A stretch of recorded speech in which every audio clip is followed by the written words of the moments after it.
شہر اللہ المحرم، جسے محرم الحرام بھی کہا جاتا ہے۔ محرم کا لفظی معنی ہے حرام کیا گیا، یعنی جس مہینے کی حرمت ہے، جس میں بہت سے ایسے کام حرام کیے گئے ہیں جن کو ایک مسلمان نہیں کرتا یا ان کا کرنا اس کے لیے حرام میں آتا ہے۔ محرم کے مہینے کو شہر اللہ کہا جاتا ہے، اللہ کا مہینہ، اور اللہ کی طرف اس مہینے کی اضافت تعظیمی ہے، یعنی اس مہینے کی تعظیم کی وجہ سے اس کو اللہ کا مہینہ کہا جاتا ہے۔ اس سے اس مہینے کی امپورٹنس کا پتہ چلتا ہے۔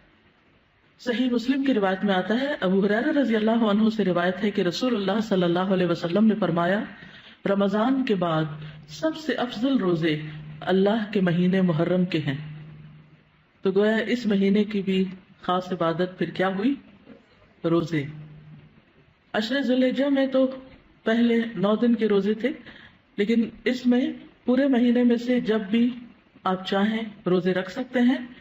ضروری نہیں کہ پورے ہی مہینے کے روزے رکھیں جیسے رمضان میں رکھے جاتے ہیں، لیکن 10 تاریخ کا روزہ جو ہے اس کی خاص فضیلت ہے۔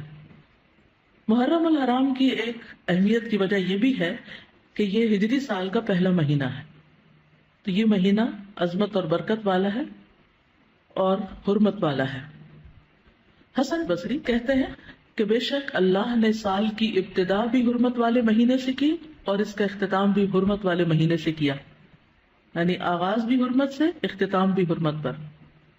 سال میں رمضان کے بعد اللہ کے ہاں محرم سے بڑھ کر عظمت والا کوئی مہینہ نہیں۔ تو اس سے کیا پتہ چلتا ہے کہ اگر کسی چیز کی ابتدا میں بھی حرمت ہے اور انتہا میں بھی، تو پھر ان دو کے بیچ میں کیا ہونا چاہیے؟ اس کا خاص خیال رکھنا چاہیے، یعنی جس کام کے آغاز میں اور جس کے اختتام پر خصوصی ہدایات دی جائیں اور اللہ سبحانہ وتعالیٰ کی عبادت اور خصوصاً روزے وغیرہ کی عبادت کی طرف متوجہ کیا جائے تو سال بھر بھی پھر اس کی عادت اپنا لینی چاہیے۔ نئے سال کا آغاز جو ہے وہ دعا سے کرنا چاہیے۔ عبداللہ بن ہشام سے روایت ہے، وہ کہتے ہیں کہ جب مہینہ یا سال آتا تو رسول اللہ صلی اللہ علیہ وسلم کے صحابہ یہ دعا اس طرح سیکھتے جیسا کہ وہ قرآن سیکھتے، اللہم ادخلہ علینا بالامن والایمان والسلامت والاسلام وجوار من الشیطان ورضوان من الرحمن۔ اس کا معنی ہے، اے اللہ اس مہینے کو یا اس سال کو ہمارے اوپر امن اور ایمان، سلامتی اور اسلام کے ساتھ، شیاطین سے بچاؤ یا شیطان سے بچاؤ اور رحمان کی رضامندی کے ساتھ داخل فرما۔ محرم کا مہینہ چونکہ حرمت والا مہینہ ہے تو اس مہینے میں خاص طور پر آپس میں ایک دوسرے پر ظلم کی ممانعت ہے۔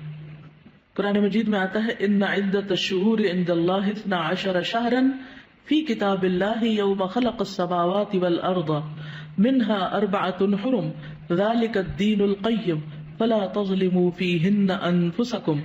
بے شک مہینوں کی گنتی اللہ کے نزدیک اللہ کی کتاب میں 12 مہینے ہیں، جس دن سے اس نے آسمانوں اور زمین کو پیدا کیا، ان میں سے 4 حرمت والے ہیں، یہی سیدھا دین ہے، سو ان میں اپنی جانوں پر ظلم نہ کرو۔ تو میسج کیا ہے؟ فلا تظلموا فیہن انفسکم، اپنے آپ پر یعنی ایک دوسرے پر ظلم نہ کرو۔ تو کیا نہیں کرنا اس مہینے میں؟ ظلم نہیں کرنا۔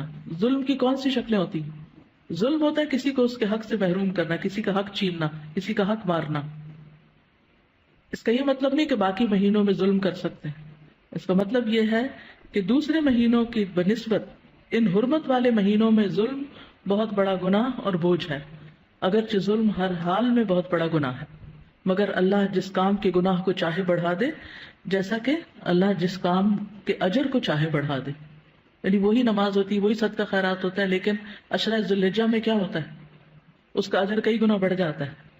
اسی طرح حرمت والے مہینوں میں ظلم کا گناہ جو ہے وہ زیادہ ہو جاتا ہے، اور یہ 4 مہینے خاص طور پر 1/3 آف دا ایئر خاص طور پر اس لیے اس کام کے لیے رکھا گیا اور اس کی شدت کا احساس دلایا گیا تاکہ لوگ اس کی پریکٹس کریں، کانشیس ہوں، اور خصوصی طور پر اس میں اپنے آپ کو ایسے گناہوں سے بچائیں تاکہ باقی سال بھی اس پر عمل کر سکیں۔